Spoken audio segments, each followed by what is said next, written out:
Hey everyone, and welcome back to another video. And in this video, I'm going to show you how to add a password to an event on Partiful.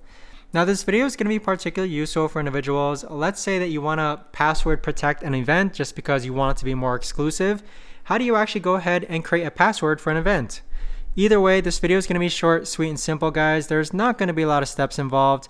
But the way to actually do this is that first you're going to go onto the Partiful app. Next, you're going to click on the app that you're hosting. And then from here, on the bottom left hand corner, you want to click on edit. Now, once you've done so, you're going to go ahead and scroll all the way down to where it says quick actions for hosts. Click on more. And then next, you're going to click on hide guest list. Now on this page here, you're going to see a button that says event password. And right now I have it turned off, but click on event password. So here is where you can set the password for your event.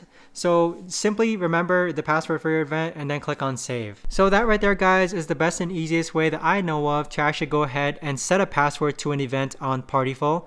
If you guys know of a better or easier way to actually do this, let me know in the comments down below. I would love to know. Thanks so much for watching, everyone, and I'll see you guys all in the next video.